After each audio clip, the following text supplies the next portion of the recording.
The future of Elder Scrolls Online. Playing an MMO at launch can be a fascinating experience. Unless you and your friends have been playing the beta to death, so much is so new. But with Elder Scrolls Online, not only do we have other MMOs to compare it to, but also the single-player Elder Scrolls games. Long before launch, fans of the single-player games were making demands for extra content that they are accustomed to be inserted into the MMO as quickly as possible. And there are a number of common MMO features that ZeniMax have yet to put in. This list consists of features that I would personally like to see in the game, as they've worked in at least one other MMO, features and mechanics that are almost inevitable, or at least very likely, and rather unusual features that I sincerely doubt would ever be put in, but nonetheless I think would work rather well. And finally, features which a lot of other people have been calling for. These I wouldn't necessarily want to see in the game myself. Some of these are minor updates or content patches, others would have to be featured as part of an entire expansion. I won't be dealing with things that they need to add as quickly as possible, that's already been covered by a lot of other articles and videos, or things that we know are already coming, such as the Thieves Guild and 4-man adventure zones. These are features and mechanics that ZeniMax have shown no sign they are working on, or features that would take a long time to develop and we won't see for years anyway. Idea number 1. Player housing.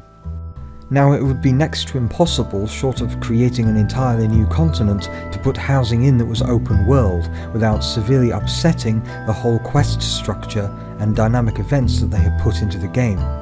Now they could just create an instanced copy of certain parts of the world as Rift did with its player dimensions.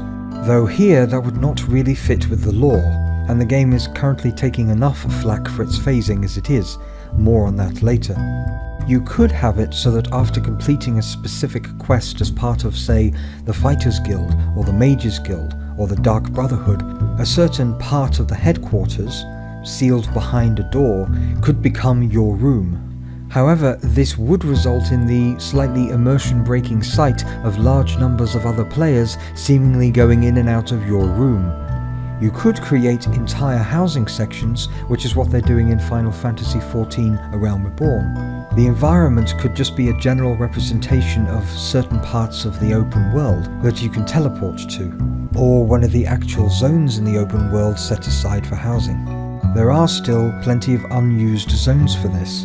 But I think a more interesting idea, and one that fits better with the lore, is to actually have realms of Oblivion set aside for the players. This would utilise the established ability to teleport between Tamriel and these realms. These dimensions would belong to one of the Daedric princes that we would have to do a deal with. For example, get drunk with Sanguine enough times and he could give you one of his pleasure pockets. Or even do a deal with Molag Bal to get a part of Cold Harbour. This might make a bit more sense if you had the vampire skill line, and your character would have access to some really interesting storylines. A huge variety of environments and housing types would be available, from the madness of the Shimmering Isles to the bright and stark world of Azura. Idea number 2. More weapons. Spears, judging from Ragnarok Online and Final Fantasy XIV, do allow for some interesting combat and skill types. There are also people asking for crossbows and the ability to just use your fists. As the many different types of healing souls in Rift demonstrates, you could have different types of restoration staffs. And there is also whip and chain based weaponry that we've already seen magical manifestations of. Idea number 3. More combat pets. How about a new bow skill line allowing you to either tame or summon different animals? Bears for tanking, eagles for extra crits, dogs for PvP, and there are also calls for rearable, breedable horses.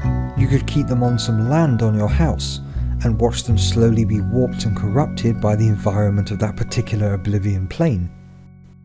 Idea number 4. Allowing for graphical and content mods. Now, this kind of thing works in EverQuest Next Landmark because the entire game is built from the ground up with player content in mind. It would take rather a lot of work on ZeniMax's part to create tools that will allow the players to build their own houses or create their own missions. There would be rather a lot of problems in, for example, improving the graphics, texture maps. MMOs do have to have standards for all players, as was demonstrated with the limitations on UI mods. It certainly would be a massive community project, for example, to create enhanced texture maps for every single object in the game, and only some people's computers would be able to run it. There'd also be legal, technical and rights issues involving the ability to go in and change files within the client. Remember, this is not a single-player Elder Scrolls game. Different rules apply. Even EverQuest Next will have restrictions compared to EverQuest Next Landmark. Idea number 5. More crafting professions. Stonemasons could find employment in housing as well as improving Cyrodiil fortifications. They could make popular auction house items such as statues or possibly smaller things such as chess sets. Woodworking could also make special arrows if an ammo mechanic for the bow was introduced, as well as create extra layers of wood-based fortifications around keeps. Personally, I would love to see something inspired by the way crafting professions were handled in Ragnarok Online. There, they were actual classes in their own right and could create weapons or buffs. Alchemists with acid bottles to damage armour, or the time spent blacksmithing allowing you for a stronger swing of your sword, or a sharper weapon buff applied to your entire team. That would certainly help to get more people into crafting. Everyone loves a buffer. Idea number 6. More skill lines. Speaking of buffs, how about a bard skill line that allows for many different types of musical compositions, resulting in self-buffs, group buffs, AoE buffs, even the ability to just stand in the middle of a town square and buff anybody within range of your music. To prevent people from getting sick of hearing the same music whenever they go into town, why not allow players to compose new music, or even import their own approved audio files? An illusionist skill line would also be rather interesting, and why not let sorcerers summon Daedric mounts? Idea number 7. Oblivion PvP Maps. This would allow for similar varieties of environments as seen in player housing in Oblivion, the idea being that players would be able to join new optional sub-factions, such as the new factions that were created for endgame PvP in Rift. Players could either battle each other in the name of different Daedric princes, possibly tied to the same Daedric prince they did a deal with for their housing area, or battle Aedra worshippers, or possibly, for a dose of sanity, a Dwemer-inspired Reason faction. There could be anything from small arena battles, 5 vs 5, or 50 vs 50. The possibilities for bizarre PvP maps in Oblivion are endless. Idea number 8. More dynamic events. Now, you can't have dynamic events spawn everywhere randomly all the time like in Rift, because that would interfere with too many of the quest chains. But instead of portals opening and monsters coming out, we could do what the Argonians did during the Oblivion crisis and go into a portal as it opens, allowing us to fight through mini dungeons. These could have scalable content, repeatable challenges, and how about dynamic Akaviri sea invasions on the eastern coast? Such invasions, after all, were the whole reason the Ebonheart Pact was founded. Idea number 9. Redguard themed ship content. This, like in Arcade, could fit in with the justice system. Break the rules in Daggerfall one too many times and you end up becoming a pirate and having to live on the island of Stros Makai, allowing for not only faction versus faction ship combat but also pirate versus everybody else. This would technically create a 4th faction, but you could just say that your faction's forces in Cyrodiil don't really care what you get up to on the coast. What happens in Stros Makai stays in Stros Makai. Idea number 10. New continents. Though there's plenty of space left on Tamriel for expansion content, it is tempting to think that we could see some of the other continents in later expansions. It would certainly allow Elder Scrolls Online to keep up the hype even in the face of an Elder Scrolls 6 announcement by saying that we could visit Arcadia and see all the strange sights there, something which Elder Scrolls 6 probably won't even have. Or how about the northern continent of Atmora? We haven't had much Skyrim content, and it might be tricky to avoid retreading over the same things that we've seen in the previous Elder Scrolls single-player game when they do open up more Skyrim. This would allow us for the same kind of snowy atmosphere that people appreciated, but at the same time radically different content. Some people are asking for underwater areas. How about using Dwemer technology or spells to be able to visit the underwater ruins of Yakuda? Or, if you want to get really trippy, how about a visit to Almaris, a continent which possibly doesn't even exist except in the collective memories of the High Elves. Players would have to go through some sort of inner journey or travel there in a trance-like state. Think of it as Elder Scrolls meets Alice in Wonderland. Idea number 11. WoW haters might object to this one. What if Akatosh, the god of time, enabled players to travel through different time periods in Tamriel's history, past and future? His motive would be that he wouldn't wish to see certain Daedra, presumably also able to time travel, interfering in the history of the development of the Empire. We could see the Empire's birth, we could visit Tiber Septim, or see what happens to the Empire in Cyrodiil during the time period of Skyrim. Or, for a later crossover, see what's going on during the time period of Elder Scrolls 6. Yes, this was done in WoW with various instances. But don't deny that you would like to meet Tiber Septim, and slash dance in front of him. Idea number 12. This is a minor one, but how about recommended archetypes for new players, showing and explaining combinations of gear, weapon and class so people can get to grips with the idea of various synergies, as Rift and the Secret World did. Idea number 13. Real-time facial motion capture.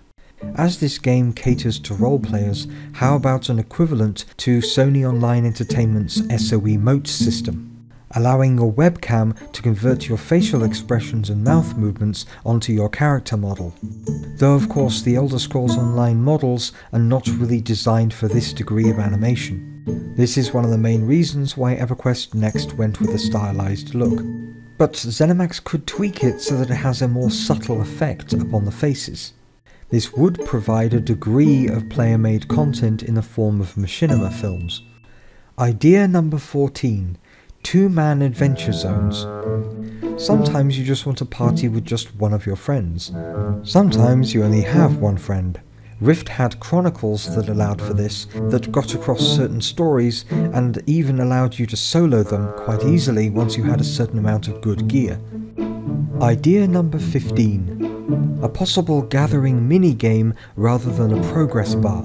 Now, the problem with these kinds of minigames is that doing them over and over again can drive you insane, which is why they make sense for lockpicking, because you don't do that often compared to gathering.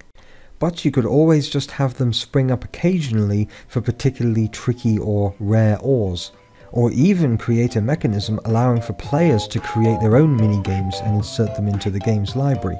Never underestimate the community's creativity. ZeniMax need to catch up with the times and see what's going on with Landmark. Idea number 16. A money exchange system. Both EVE and WildStar allow you to get in-game gold with real money, and vice versa, as they have an official cross-currency system. This helps to drastically cut down on gold sellers, and provides hardcore players with the opportunity to continue playing without paying a subscription. These are often the kind of players that are more useful as a social glue or as guild leaders rather than just people who give you money. It would certainly help to take the sting out of the subscription, which has been controversial from the start, especially if they allow this to apply for console players. Idea number 17. An expanded companion system. How about companions that last much longer than just a single quest line, or that you can give weapons to or upgrade as in single player games? Or how about companions that can go with you in adventure zones or other forms of endgame content? Perhaps even hang around your house. They could have more developed background stories and conversation options. Now, I would not want these to be too developed, as this would undermine the entire point of an MMO, but it is certainly something that a number of players want. Idea number 18. 20 to 40 man adventure zones. Though I wouldn't play them, there are still people who like the old school larger raiding groups. WildStar certainly thinks there is a market for 20 and 4-man raids, though of course we will have to see, and I don't think that this is something that needs to be urgently added. Unlike idea number 19, reduce phasing. I don't really need to say more, do I? Since the long ago days of Wrath of the Lich King, phasing has been splitting up parties and breaking hearts. There are a number of ways they can be phased out. Through mentoring, for example, so even though the higher level player that's already been through this quest has to see it again, their skill level is reduced so it is still a challenge, and they could be given some extra reward. You could also do more phasing of NPCs rather than environments, as they have done with single quest line companions. If you had the budget, you could change the story and NPC dialogue from the other player's point of view. For example, once you've completed the Weird Tree storyline, new enemies could arrive and re-threaten it. The same enemies could just appear to look different to the other player, but the combat and AI would be the same, so you'd both be able to join in the fight. Finally, you could convert some story-triggered events into open-world dynamic events. Idea number 20.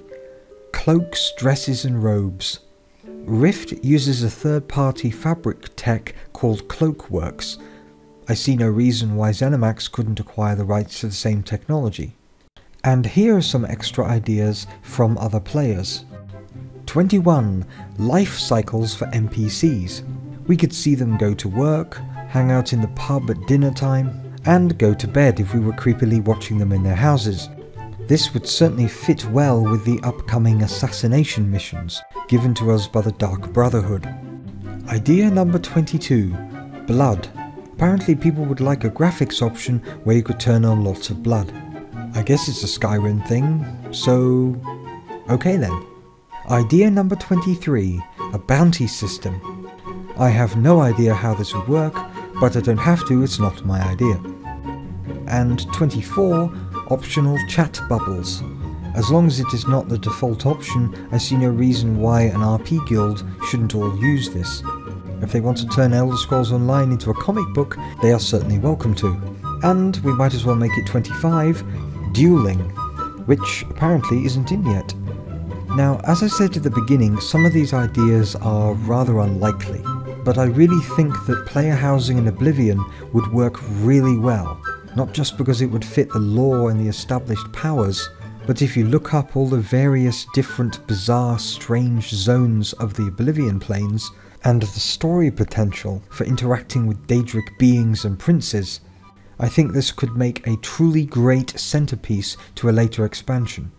Or, if you want to follow a Blizzard tactic, an update timed for WildStar's launch. So that's it from me today. If you have any ideas, please add them in the comments section. If I get enough good ones, I'll do a follow-up episode. And an extra special thank you to all those who offered such encouragement from the last video, and to all my new subscribers. If there's any kinds of particular videos you would want me to do, and any particular Elder Scrolls Online books you would like me to read out using all my voices, please let me know.